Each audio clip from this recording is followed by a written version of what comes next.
하나님의 은혜를 사모하시면서 오늘도 복음과 율법을 방문하신 성도 여러분 평안하십니까?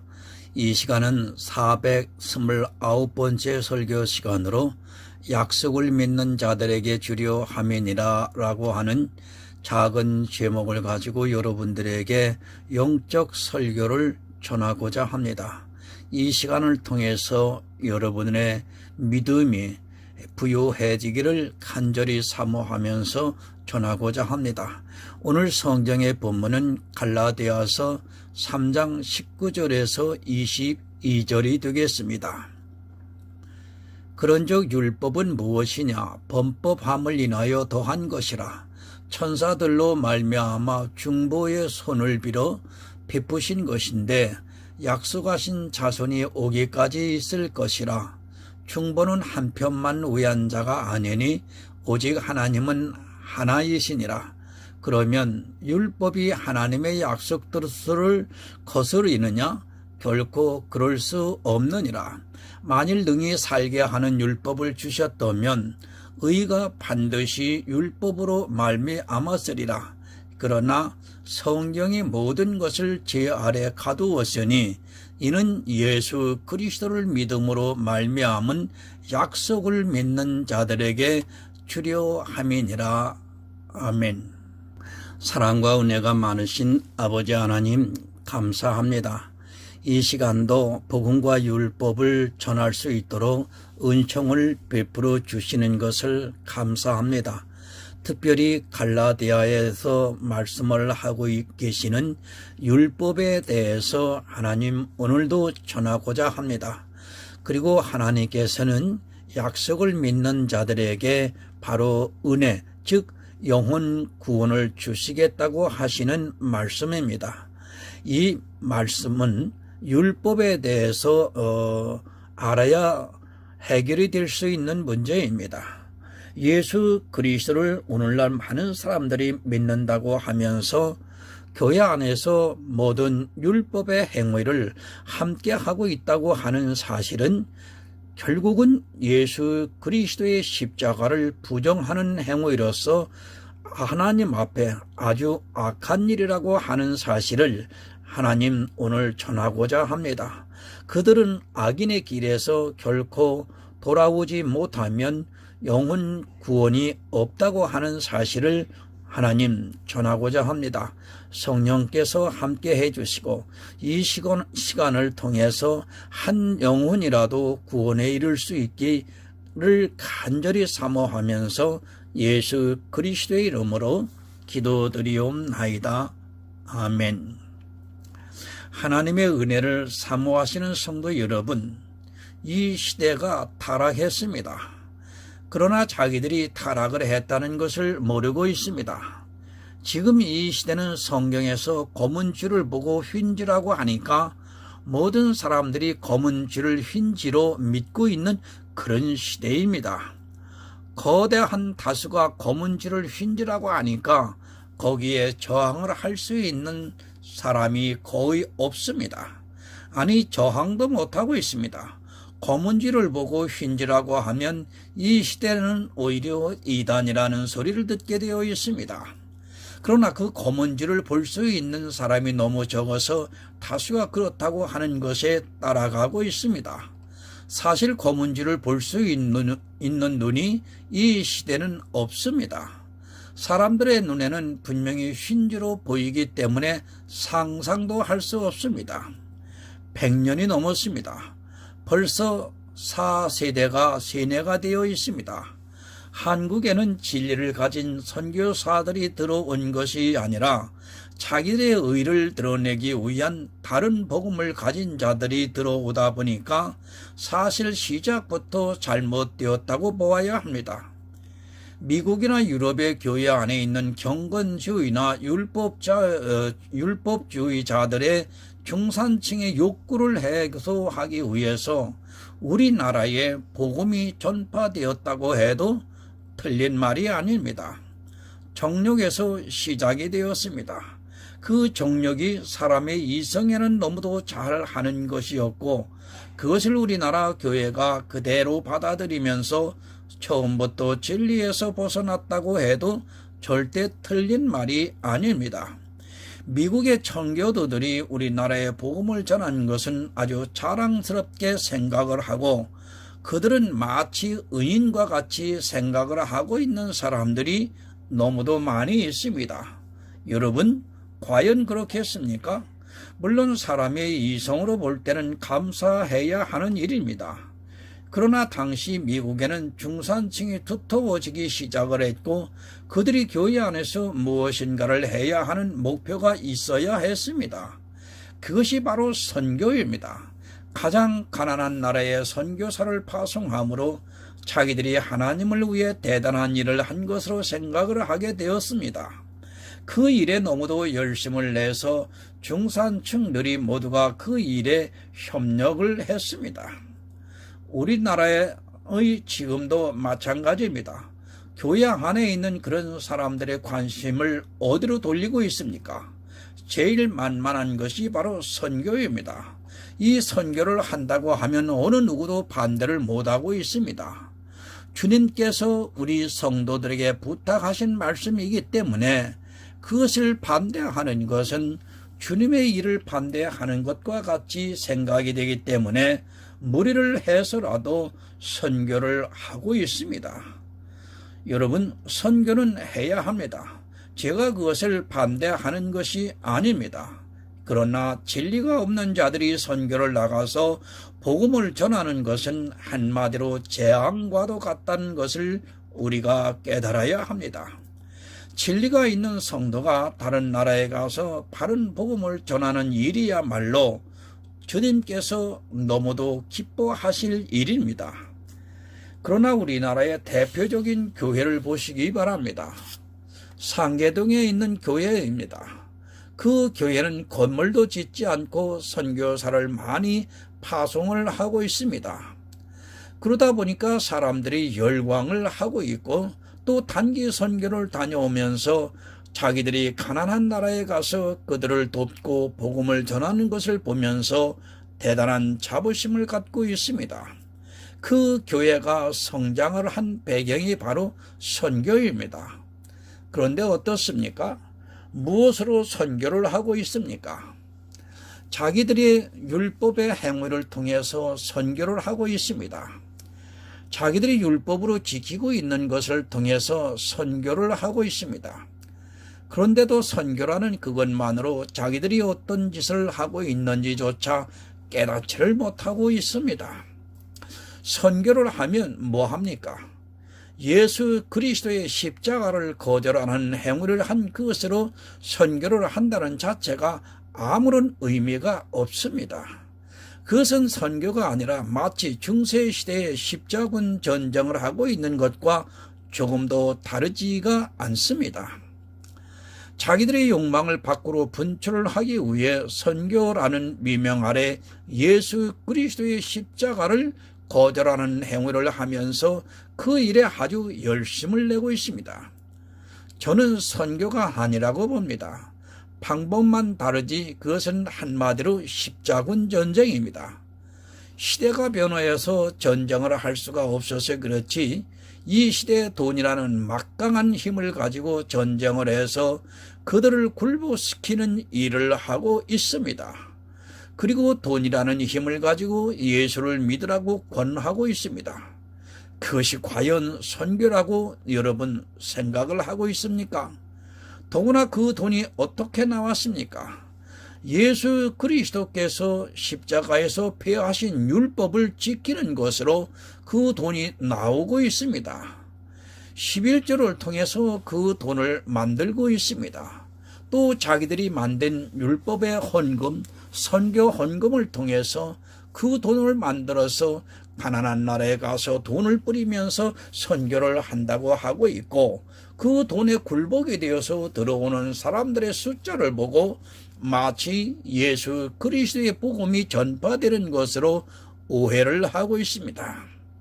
성도 여러분, 사망입니다. 그것을 하는 사람도 사망이고, 그것을 통해서 예수 그리스도를 안다고 하는 사람도 역시 사망입니다. 십자군 전쟁을 하면서 너 죽을래 예수를 믿을래 하는 것과 무엇이 다릅니까?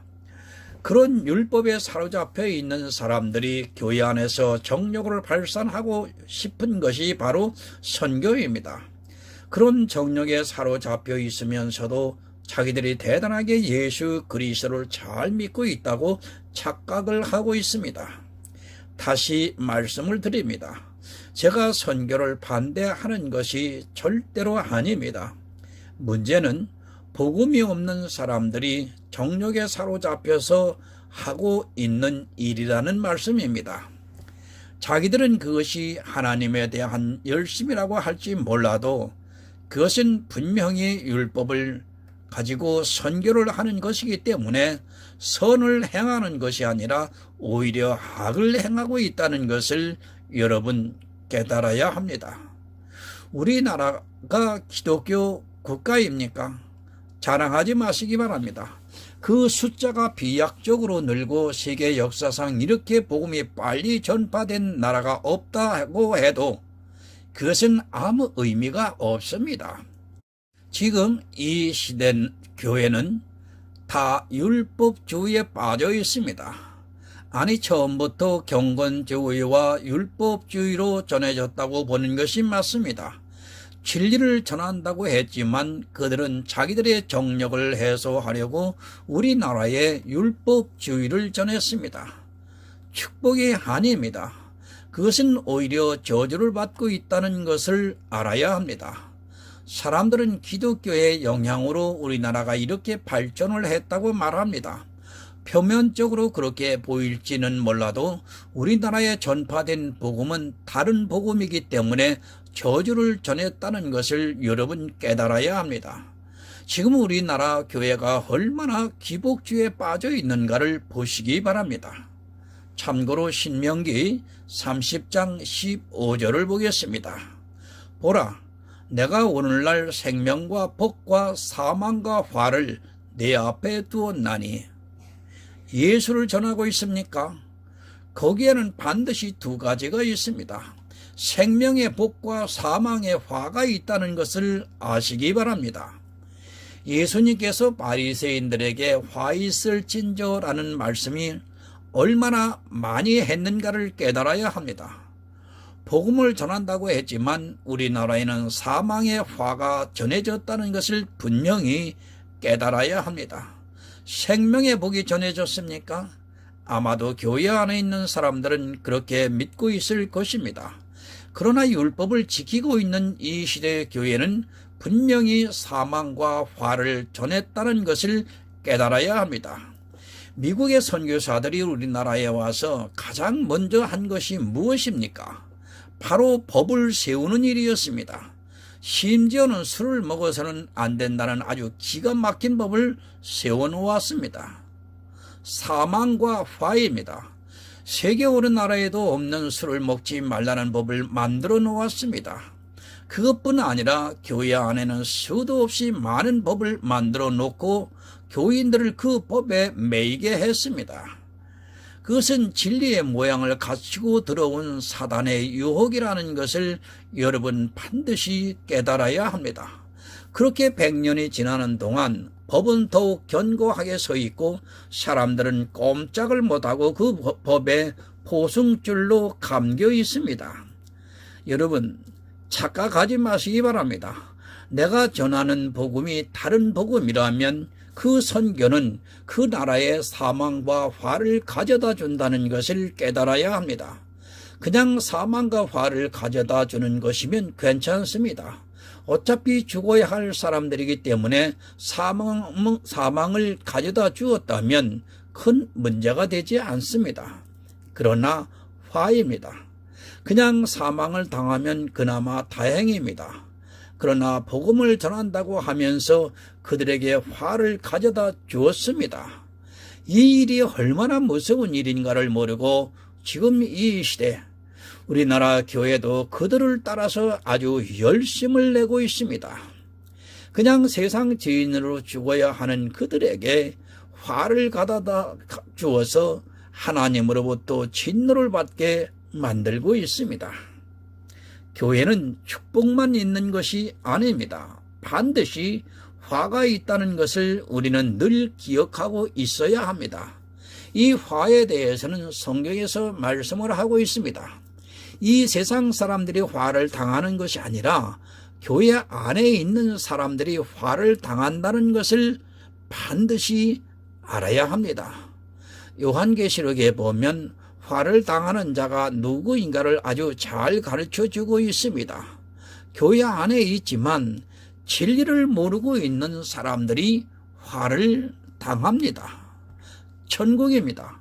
성도는 어떻게 해든지 천국에 들어가야 합니다.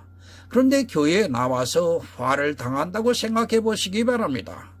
그것도 아주 열심히 신앙생활을 했는데 화를 당한다고 생각하면 그것보다 불행한 일이 없을 것입니다. 그래서 주님께서 그들이 슬피 울며 이를 갈미 있을 것이라고 말씀을 하고 있습니다. 자기는 생각도 안 했습니다. 그렇기 때문에 슬피 울며 이를 가는 것입니다. 왜 슬피 울며 이를 갑니까? 속았기 때문에 그렇습니다. 교회에 나와서 거짓 선지자들에게 속아서 천국에 간다는 말에 속아서 아주 열심히 신앙생활을 했는데 그것이 다 율법의 행위고 악이라는 것을 알고 구원을 못 받게 되니까 슬피 울며 이를 갈고 있다는 말씀입니다. 율법입니다. 교회 안에서 지키고 있는 율법이 그렇게 만들고 있다는 것을 이 시대의 교인들은 상상도 하지 못하고 있습니다. 아니, 자기들이 지키고 있는 율법을 믿음이라는 궤변을 늘어놓고 있습니다. 이 말에 다 속아서 율법을 지키다가 결국에는 사망의 길로 가고 있습니다. 누가 바꿀 수 있습니까? 교회는 이제 어느 누구도 개혁을 할 수 없습니다. 이 시대의 교회를 누가 개혁을 할 수 있습니까? 아마도 누군가 개혁을 하려고 하다가는 엄청난 저항을 받게 될 것이 분명합니다.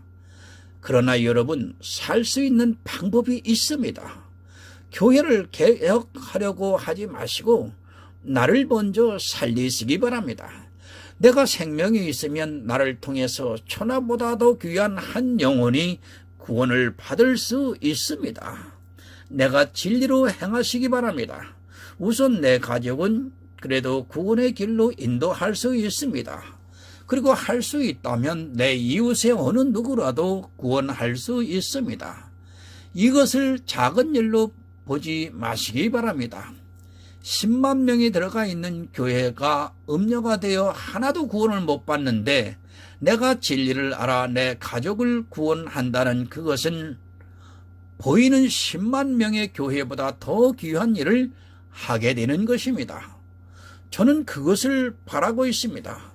이제 자기 생명은 자기 스스로 구해야 합니다. 그것을 이 세상의 교회나 목사에게 의지하지 마시고 내 스스로 지혜와 명철을 구해서 생명을 지켜야 합니다. 물론 내가 성경도 많이 보지 않고 또 아는 지식이 없다고 포기하지 마시기 바랍니다. 지혜와 명철을 구하면 반드시 하나님께서는 진리를 전하는 자를 만나게 해 주실 것입니다. 갈라디아서 3장 15절을 참조하겠습니다. 형제들아, 사람들의 예언대로 말하노니 사람의 언약이라도 정한 후에는 아무나 폐하거나 더하거나 하지 못하느니라. 사람의 예입니다. 누군가 사람과 언약을 했을 때 그것을 정한 후에는 아무도 폐하거나 더하지 못합니다. 그것은 언약이기 때문입니다. 만약에 그것을 폐하거나 더하거나 되면 언약을 파괴하는 것이 됩니다.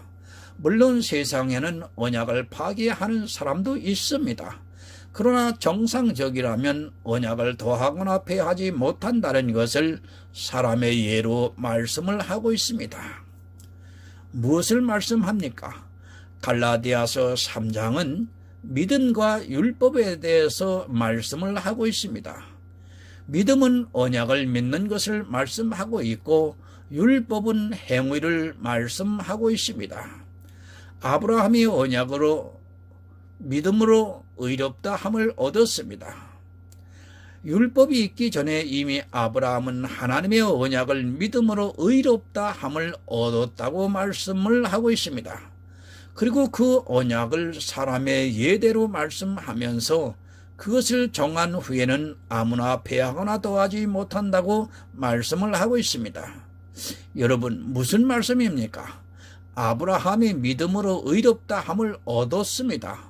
그러면 이 시대 우리 성도들도 믿음으로 의롭다 함을 얻는다는 말씀입니다. 거기에 어떤 것을 더할 수 없다고 말씀을 합니다. 아브라함이 믿음으로 의롭다 함을 얻었으면 우리 역시 그렇다는 것이고 거기에 더해서는 안 된다는 말씀입니다. 그런데 어떻습니까? 이 시대는 자꾸만 더하고 있습니다. 무엇을 가지고 더하고 있습니까? 아브라함이 믿음으로 의롭다 함을 얻었는데도 이 시대는 율법의 행위를 자꾸 더하고 있습니다. 심지어는 11조를 내지 않으면 절대로 구원을 받을 수 없다고 주장을 하고 있습니다. 그렇게 주장을 하고 있는 사람은 예수 그리스도의 십자가를 전혀 모르고 있는 사람입니다. 안 됩니다. 더하는 순간 그는 사망을 당하게 되어 있습니다. 아니, 우리의 믿음은 헛것이 된다는 것을 깨달아야 합니다. 믿음에다가 무엇을 더하려고 하는 사람은 절대로 구원을 받을 수 없습니다. 그것이 아무리 하나님을 위한 정당한 일 같이 보인다 할지라도 더하는 순간에 사망이 따른다는 것을 여러분 이 시간 깨달으셔야 합니다. 사람들은 이렇게 생각합니다. 그래도 교회를 운영하려면 어쩔 수 없지 않느냐고 말합니다. 그렇게 말하는 자체가 이미 타락을 하고 있는 것입니다. 왜 교회가 그렇게 중요합니까? 그 보이는 교회가 없으면 예수 그리스도를 못 믿습니까? 아니, 영생을 얻을 수 없습니까? 하나님을 위한다고 하지 마시기 바랍니다. 정말 하나님을 생각한다면 성도는 예수 그리스도를 믿는 일 외에 다른 것을 생각해서는 안 됩니다. 모두가 하나님을 위하는 일이라고 하는 그것으로 인하여 결국 사망에 이르게 되는데도 사람들은 그 일이 너무도 열심을 내고 있습니다. 하나님을 위해서 율법을 지키고 그 일로 인하여 예수 그리스도의 십자가를 거절하고 있습니다. 또 참조하겠습니다. 갈라디아서 3장 16절을 보겠습니다. 이 약속들은 아브라함과 그 자손에게 말씀하신 것인데 여럿을 가리켜 그 자손이라 하지 아니하시고 오직 하나를 가르쳐 내 자손이라 하였으니 곧 그리스도라. 여러분, 이 약속들이 무엇입니까? 내 자손이 하늘의 별과 같이 많아지리라고 하시고 또 네 자손으로 세상 사람들이 복을 받으리라고 말씀을 하셨습니다. 또한 가나안 땅을 주시겠다고 말씀하셨습니다. 이 약속들은 그 자손에게 말씀을 하신 것인데 여럿을 가르쳐 그 자손이라고 하지 아니하시고 오직 하나를 가르쳐 네 자손이라고 하셨습니다. 그 자손이 곧 그리스도라고 말씀을 하고 있습니다. 그리스도로 말미암아 이방에 복을 주시리라고 말씀을 하셨습니다. 네 자손이라고 하셨는데 여럿을 가르쳐 네 자손이라고 하지 아니하시고 오직 하나 예수 그리스도를 가르쳐 네 자손이라고 말씀을 하셨다는 말씀입니다. 이방의 복을 주시겠다고 한 그 자손이 바로 예수 그리스도라는 말씀입니다.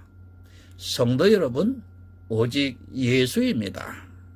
주님이 오시고 난 후에 이방의 복음이 전파가 되었습니다. 지금 이 시대 우리가 예수 그리스도를 믿어 구원을 받은 성도로 살아가고 있는 것은 아브라함에게 하나님께서 언약을 하신 것을 그대로 이루시고 있다는 말씀입니다.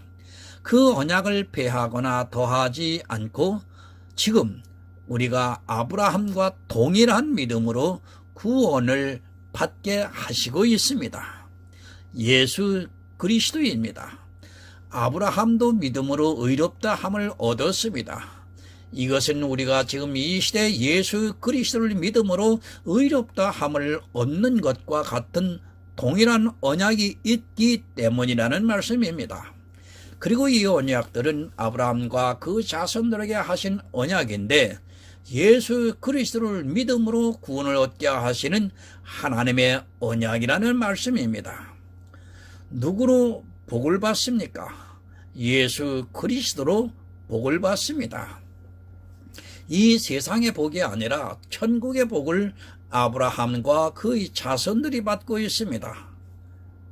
그래서 믿음으로 말미암는 자는 아브라함의 자손이라고 말씀을 하고 있습니다. 네 자손으로 이방의 복을 전하기 위해서인데 그 자손이 바로 예수 그리스도입니다.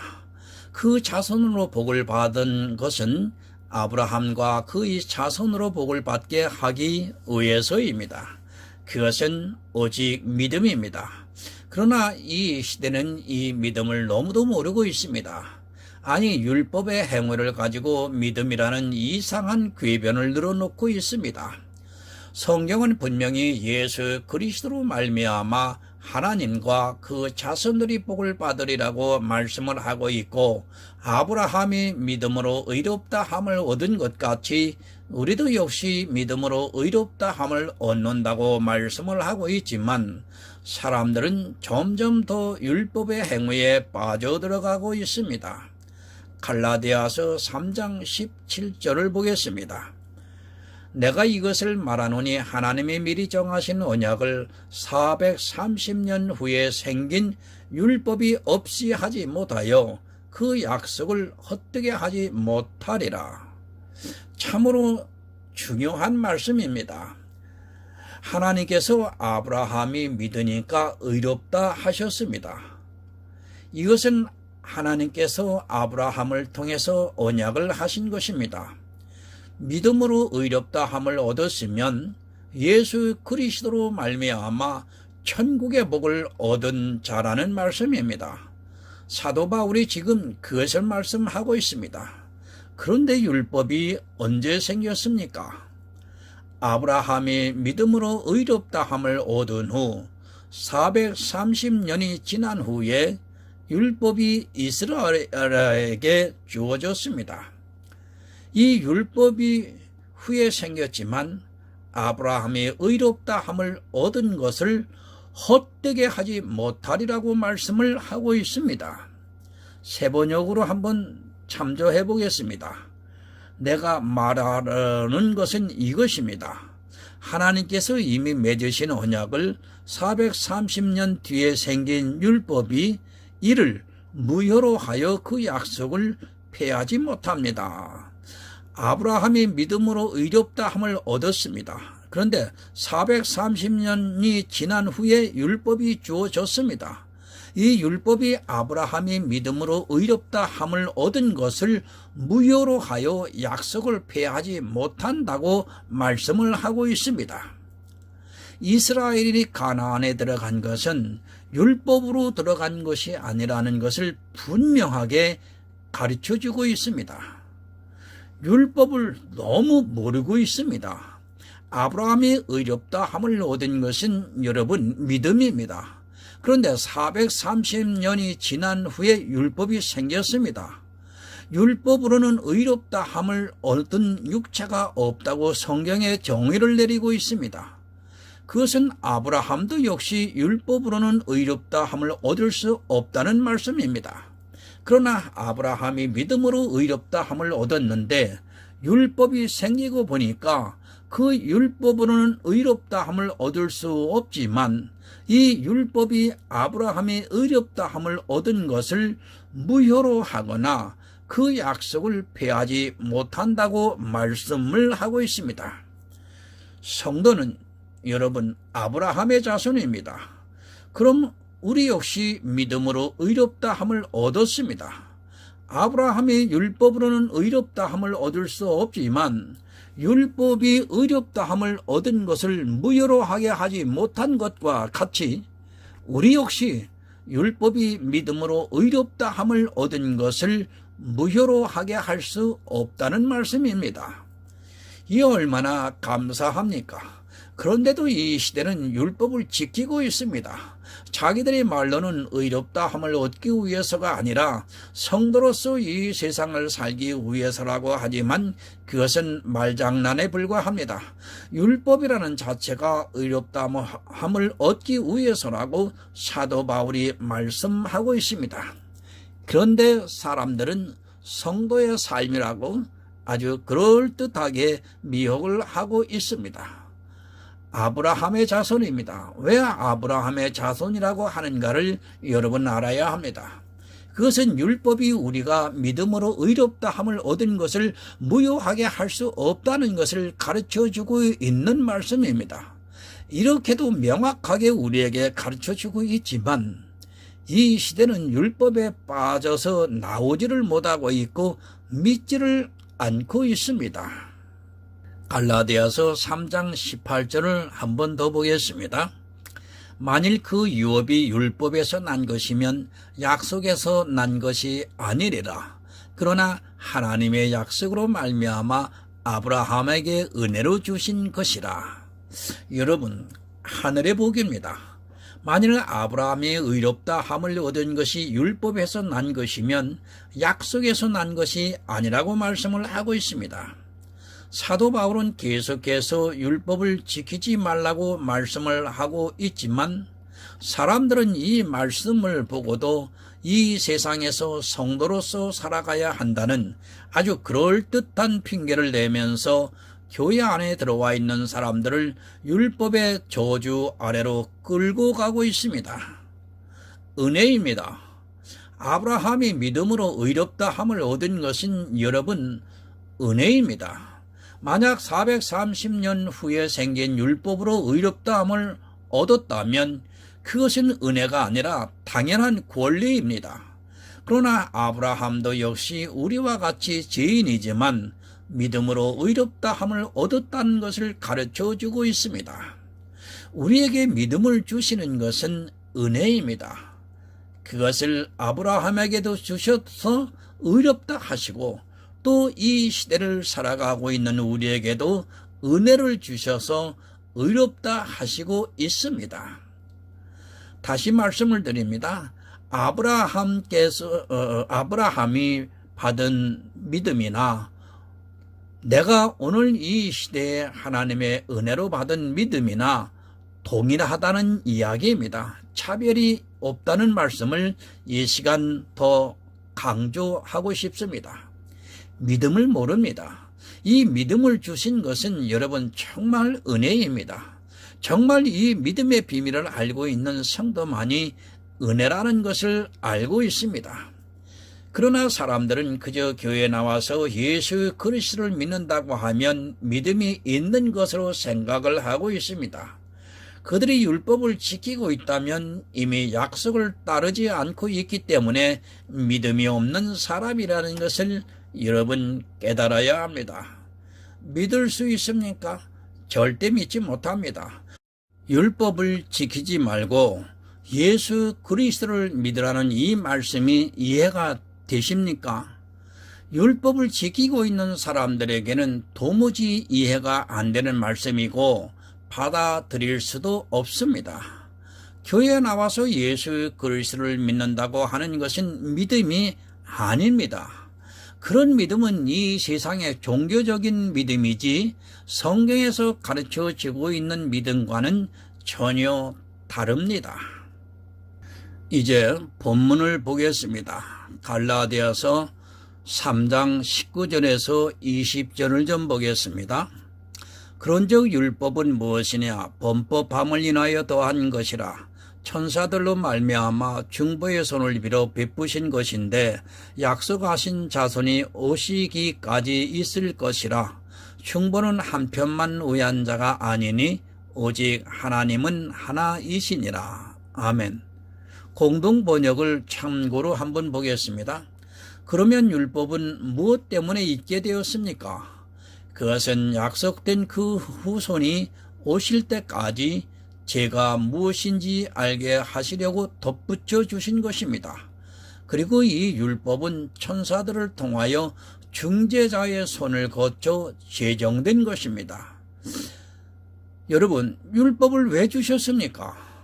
그것은 약속이 된 후손이 오실 때까지 제가 무엇인가를 알게 하시려고 덧붙여 주신 것이라고 말씀을 하고 있습니다.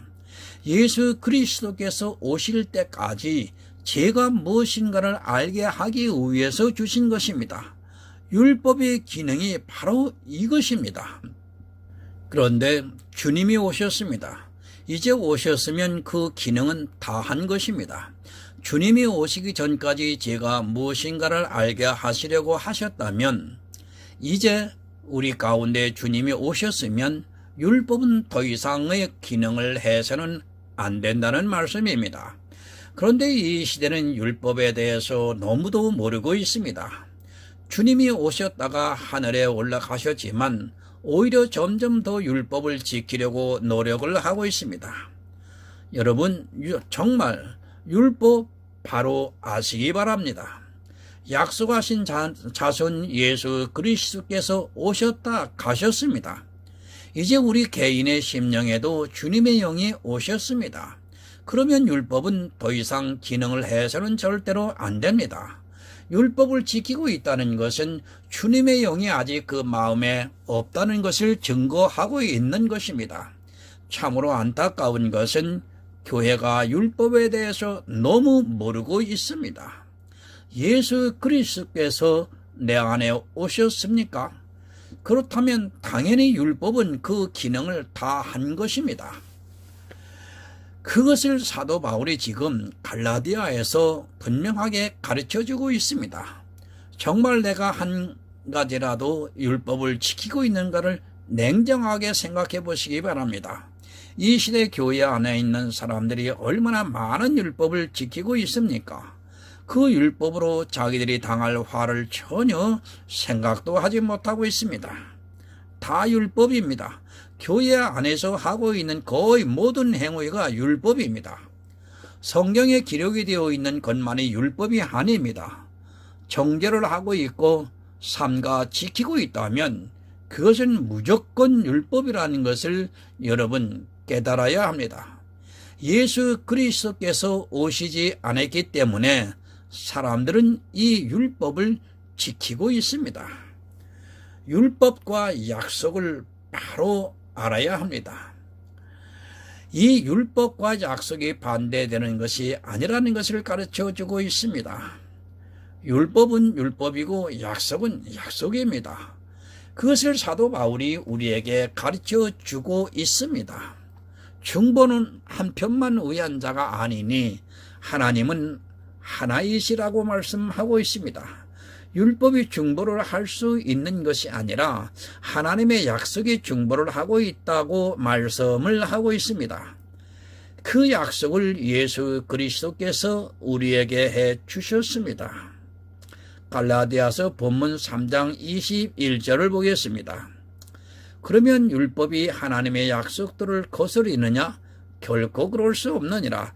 만일 능히 살게 하는 율법을 주셨다면 의가 반드시 율법으로 말미암았으리라. 율법은 율법입니다. 그것이 하나님의 약속들을 거스를 수 없다고 분명히 말씀하고 있습니다. 사도 바울이 율법의 약속에 대해서 말씀을 하니까 그럼 율법과 약속이 반대되는 것이 아니냐고 생각을 합니다. 그러니까 율법을 온전히 지키면 약속이 폐해질 수 있는 것이 아니냐는 그 말씀입니다. 사도 바울이 그럴 수 없다고 말씀을 하고 있습니다. 그 이유를 말씀합니다. 만약 중보자가 주신 율법이 우리를 살리게 하셨다면 의가 반드시 율법으로 말미암았을 것이라는 말씀입니다. 지금 교회 안에서 지키고 있는 율법이 생명을 줄 수 있었다면 반드시 생명은 율법을 통해서 주셨다는 말씀입니다. 사람들이 율법을 모르고 있습니다. 사도 바울이 분명히 말씀을 하고 있습니다. 율법으로 생명을 얻을 수 있을 것 같으면 의롭다 함을 얻은 것은 반드시 율법으로 말미암았을 것이라고 말씀합니다. 율법은 생명과 연결이 되어 있다는 것을 알아야 합니다. 그저 지키고 안 지키고 하는 것이라면 제가 이렇게까지 율법에 대해서 단호하게 말씀을 하지 않습니다. 율법을 지키는 순간 생명과 연결이 된다는 것을 깨달아야 합니다. 나는 성도로서 지켰습니다. 여러분이 아무리 그렇게 주장을 해도 그것은 여러분의 생각입니다. 성경은 그렇게 말씀을 하고 있지 않습니다. 율법으로 생명을 얻을 것이냐고 묻고 있습니다.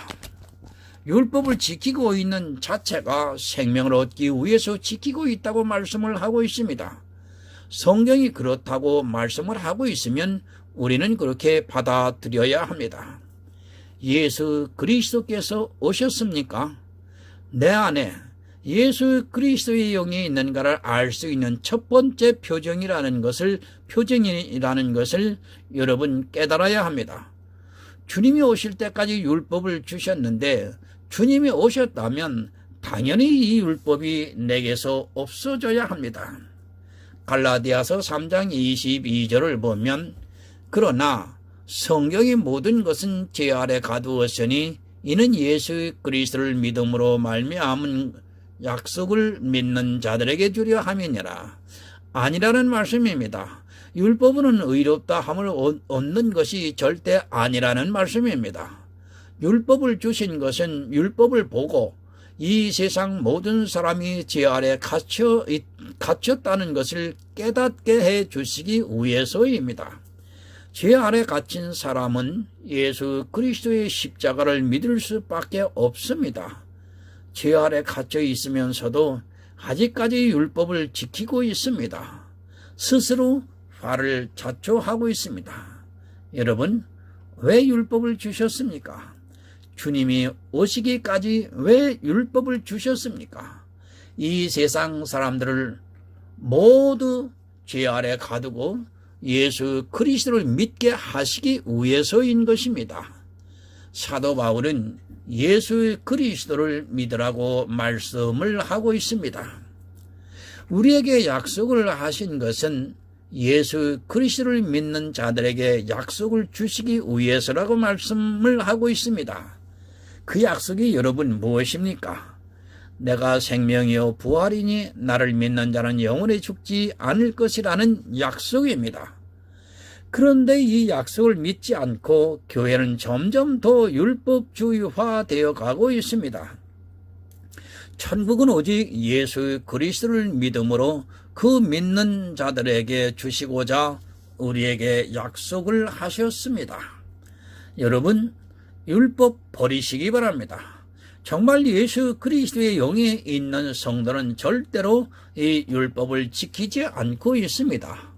제가 율법을 지키지 말라고 하니까 마치 성도로서의 삶까지도 포기를 하라는 것으로 받아들이지 마시기 바랍니다. 우리는 율법이 아니고는 얼마든지 성도로서 이 세상을 살아갈 수 있습니다. 다시 말씀드립니다. 오직 여러분 믿음입니다. 예수 그리스도를 믿는 믿음을 근거로 해서 우리에게 천국을 주시고 있다는 것을 분명히 여러분 이 시간 깨달으셔야 합니다. 믿음이 아니고는 어느 누구도 의롭다 함을 얻을 수 없다는 것을 아브라함을 통해서 가르쳐주고 있습니다. 이 믿음으로 의롭다 함을 얻어서 천국에서 모든 축복을 누리시기를 부탁드립니다. 하나님 아버지 감사합니다. 전하고 들었습니다. 아브라함이 믿음으로 의롭다 함을 하나님께서 선언하셨습니다. 그리고 430년이 지난 후에 그의 후손들에게 율법을 전해 주셨습니다. 그 율법으로는 너희들의 죄를 깨달으라고 위해서 주셨던 것이 분명한데도 불구하고 사람들이 이해를 하지 못하고 깨닫지를 못함으로 인하여 그 율법을 몸으로 행하느라 오늘도 수고하고 무거운 짐 속에서 허덕이면서 살아가는 저 교인들을 보며 안타까움을 금할 길이 없음을 하나님 앞에 고백합니다. 아버지 하나님, 이 한국의 교회가 바른 복음으로 전해질 수 있도록 정말 개혁이 되었으면 좋겠습니다. 그러나 이 시대 바른 복음 전도자들의 수가 적음으로 인하여 개혁이 너무나도 어렵습니다.